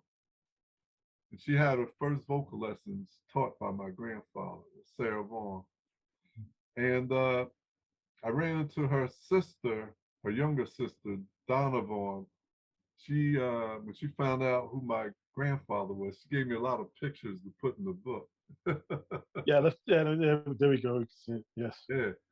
So Sarah, yeah. So Sarah's, when my grandfather died, Sarah, she died in California, but she made sure that her and her parents were buried near my grandfather in Bloomfield, New Jersey, Glendale Cemetery. Okay. She's about 50 yards away from where my grandfather's buried at in Bloomfield. So you got that's why Walt Frazier's on the down here. Yeah, you gotta lift it up. Yeah, lift it up a little bit. There we go. Yes. There's Walt Frazier. Mm-hmm. And next to him, my cousin Gene. This is he was a state senator, and Gene was married to his cousin. Okay. His name was Julian Bond. He's from Georgia. He was a state senator in Georgia. Mm-hmm. His cousin, in other words, his father and Max's father were brothers. And my cousin married his cousin, Max Bond. Max Bond was a famous architect in New York. He designed the Schomburg Research Center in Harlem. Mm-hmm. And after that, then he designed the Martin Luther King Memorial down in Atlanta, Georgia. He designed that. And he was working on this African American museum down in DC, but he passed away. And his workers, they finished the the African American Museum, Smithsonian Institute in Washington, D.C. They finished the job there. That was Max. That's why everybody here is on it. Plus, there's other people in the book. You'll see all the people that did different famous things. My Aunt Johnny, she was at our wedding. Her Hmm. husband was the first black heart doctor. I can't think of the name of what the heart doctor is, but in Harlem, Cardiologist. cardiologist, yeah.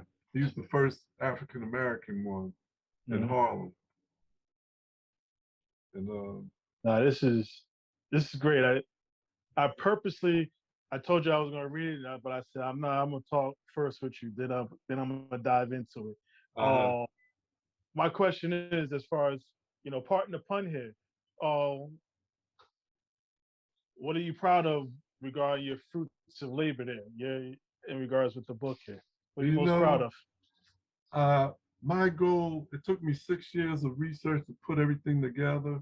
Hmm. And I tell you, sometimes when I sat down at the same laptop, I'd be cracking up laughing. So different things are happening in my life. And then other times I had to get up to wipe my face because I'm crying, different Yeah, things in the book. the emotion, the roller coaster a Yeah. little bit. Yes. Yeah, you'll see when my boy, my best friend, when he died and my brother passed away. Yeah, it's just some things I had to get up, man, when I was writing those things. But Hmm. I put everything together because I want to share the story. If I could help some people along the way, that's my whole goal, is to help people. I didn't write this book for money. I know it sounds crazy. A lot of people got to make money from it, but Hmm. that wasn't my purpose. I want to share what I've done and what our relatives done in life. Hmm.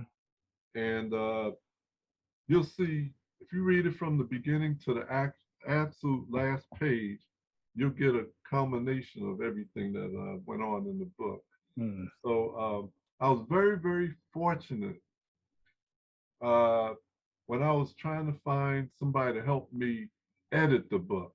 Because Hmm. editing is the major, major thing with a book, is having a good editor. Better, yes. And I came across a lady that's in New York. She used to work at Simon and Schuster, and she works on her own now. And she said she usually charges between $5,000 to $7,000 to edit a book. I said, well, that's out of my range. I couldn't afford that. So after she read the manuscript, she said, Dell, I want to get on board with this project here. She said, listen, I'm going to do a break. I'm going to just charge you $900. Hmm. She said, you could pay me in, increments. Hmm. I said, okay, I could work with that. Hmm. And when I gave her that manuscript, it was like messy all over the place, because I just typed and wrote, typed and wrote. I Yes. didn't think about, putting things in order now. So it took us 6 months. She would call me up and ask me about certain things. It took us 6 months to put everything together. She Mm. did a fantastic job. I really appreciate that. And I put her in the dedication section at the front of the book, because without her, I wouldn't have no book, man. She's great. She did a great job. So yeah, that's the thing. I want to share everything, both the good and the bad, Hmm. the success and the failures. How when Hmm. you fail, you get up and you keep moving on. There's a lot of that in the book. Not just me, but a lot of my relatives also. And Hmm. everybody in this world has their own fingerprints. And Yes. that same thing, everybody has their own story to tell as well. They just don't know it. And this is my story, and I'm trying to encourage everyone else to put together as much information as they can of their own families, their own livelihoods, get as many pictures and documents of all their relatives and ancestors, do a lot of digging. I call it digging with a shovel. Get as much information as you can, and you can do the same thing, everybody. It's interesting you say that because my wife is really into that, and I'm, secretly inspired by her doing that. As much as I try to play it cool, like, nah, I don't want to know this, I don't want to know that. But just you just kind of cemented that I need to follow up on that because she's always encouraging me to do that, do that as well.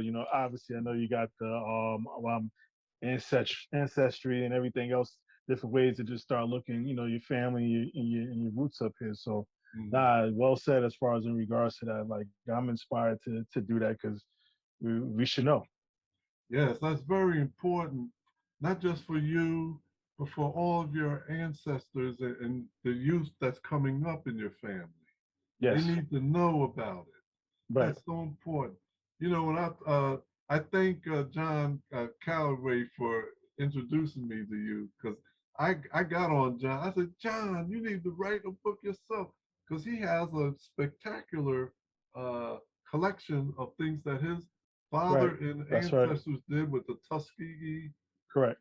flyers, pilots, and everything. I said, John, get your pen out and start writing, bro. Hmm. So hopefully he'll get started with that too. Yeah. Everybody has a story to tell. Everybody.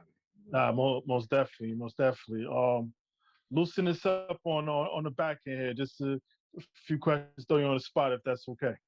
Sure. Yeah, sure. Cool, cool. Some pretty random, some not so random here. You're a Jersey guy here. You prefer the Parkway or the Turnpike? Parkway. Parkway. Being the East Orange guy, you share Elmwood Ave or Washington Street? Elmwood Avenue, man. That was our main house there. Yes. Harrison Diner or East Orange Diner? Are you? Oh boy, you got me. Oh boy, they're both good. I'll go with Harris Diner because we had a lot of friends there come there. I like East Orange Diner too. I can't mess You mentioned this earlier, but I'm at that up. block party or the club. I would take that block party every day, man. There's so much love and friendship, you know. At a Hmm. club, man, clubs were decent, we had fun. I Okay. love those, bring back a lot of great memories. Yeah. Now, East Orange or Scott?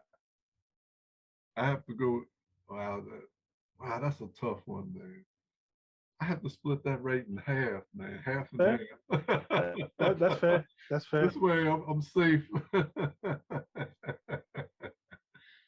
In regards to some of your sports life, any sport that you play, what's the again best game you ever played in your life? Uh, there was a game we played in New York one time, and there was 16 seconds left, and I was in the corner. And just as I got the ball, my coach was yelling at me, "Don't shoot it yet! Don't shoot it yet!" And then already released it, and the Hmm. ball went through the basket as time ran out. This is an overtime, Okay. and we won the game. Coach said, "Dell, if you would have missed that shot, you was going to walk home from New York." Yeah, yeah, yeah, yeah. And he meant every word of that, I'm sure. Yeah, that was good. So that was uh, good. best team you ever been on in your life at any level? Best team. Oh, but that was when I was invited by John Shoemate to play with the book Big Boys. Okay. Yeah. That was what an experience. I'll Hmm. never forget that. I ran into Clyde when he was doing a book signing somewhere, and I mentioned about that game. He said, "Yeah, he remembers me." Yeah, Yeah. that No, was no. good. Good He's about stuff an here. inch taller than me. We stand up side to side. Mm. He was a Be- strong, strong, tough yeah. No, guy. he Yeah, looked like it. He definitely looked like it. And strong, that. tough. Yeah. Then when he paired up with him and the Pearl paired up together. Ooh. Woo! Yeah. That was good, boy. Yes. Yeah. Benny Starcher, Bessie Starcher, your top five in your era as far as basketball players. East Orange. Wow. I gotta go with my boy first, Greg James. He's my number one. You got Mike Hmm. Dabney. You got Junie Hmm. Bradshaw, Hmm. and Gary Garland. Man, there's a lot of talent. What's the guy? He went to played at Rhode Island. He's 6'9". I think Greg Tynes coached him.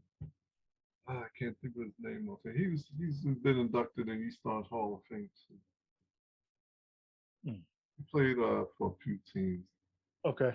Yeah, I can't remember his name offhand. Okay. Now, Mm. you talk about, you talk about Marquise. Yeah, Marquise. Yeah, Talk about when you said Rhode Island, Providence. He played at Providence. Providence. Yeah, Marquise. Yeah, Yeah, talking about Marquise. yeah. Now, let me ask you, best part about being you. Well, I tell you, I'm a optimist. I Hmm. always try to stay on the positive. You know, Hmm. the negatives come up every once in a while, but you gotta fight past those negatives. I Yeah. look at life in a positive mirror, Hmm. and that's just the way how I am. We grew up in a family of 8. You learn a lot, and Hmm. me being the youngest son, uh, you hit a lot of different uh, bumps along the way, but you got to pick yourself up and keep moving on. And you have to have a positive outlook in life. Yeah, no, most definitely, most definitely. Yeah. Uh, this one here, I don't know if you'll change it, but I guess you already told me the title of it. I usually ask this question: "Book of your life, what would you call it?" But I'm guessing it's gonna be Fruits. That's it. Fruit. Family research uncovers Yes, important time seek. I thought have it. about that as I was, doing my research. I said that's what I'm going to call the book. That's what it is. Yeah, Yeah. yeah. Now, at this point in your life, what advice would you give that 17-year-old Dell Henry, that senior Dell Henry? What advice would you give? Wow. I'll tell them to stay away from the block. Number one. I Yeah. had no business out on that block, but it was during the early '70s, and there was a lot of drug dealing going on back then. Hmm. that was one major thing, and I might would have went to school more and focus on. I went to school to be a doctor, Hmm. and I took a lot of medical courses, but there was one course that knocked me out. And I had to change my major. Uh, if you ever seen the movie called A Beautiful Mind, it's with Russell Crowe. So, It's, a, Crow, yes. it's about a professor down at Princeton University. He had some Hmm. mental problems. He was so smart, he started having mental problems. The first 5 minutes of the movie, they show him up on a chalkboard. It's two chalkboards of one problem. It Hmm. took up two spaces, two chalkboards. It's called trigonometry. Hmm. And when I took that course at Rutgers, that knocked me out. Yeah, yeah. I Don't had to worry. change my There major. are a lot of people. Oh, yeah, yeah. I took an animal in we dissected cows, uh, animal vertebrate, Hmm. genetics, all these science courses. When I got to trigonometry, I said I'm gonna have to change my major now. Nah, Couldn't I get hear through you. it. I hear you. I So hear you. that's what I did. And lastly, what would your parents say about Oh well, my parents would be proud. They're not with us now, but they would be very proud. My cousins and relatives, they're proud of the book. And because there's a lot of things they can relate to. A lot of our ancestors and you? uncles and aunts are in the book. Yes. But, they're most of them are proud of it.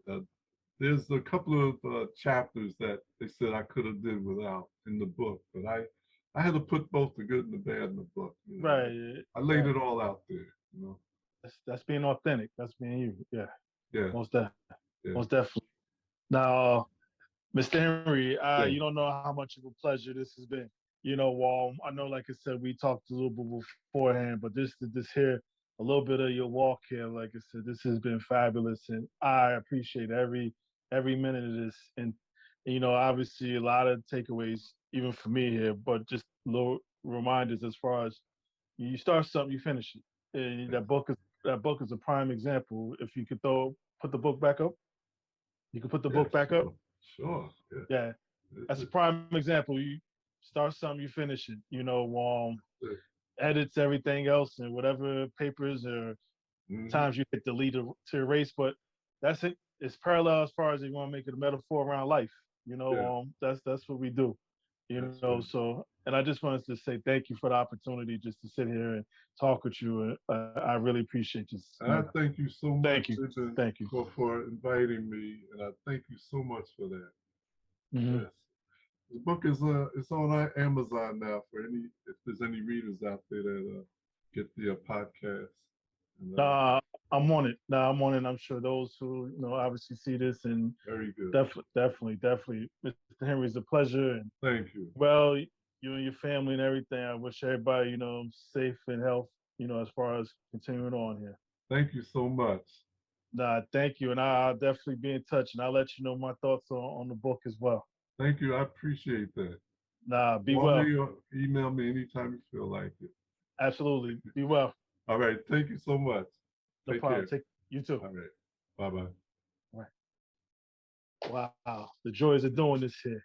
Like I mentioned to an opportunity to meet people I've never met just to hear a little bit about their walk or what have you. Here. Fruits. Make sure you go pick that up by Dell Henry as well too. You know, with that being said, I'm just gonna step away. I put my hand over my heart. That means I feel you. Yeah.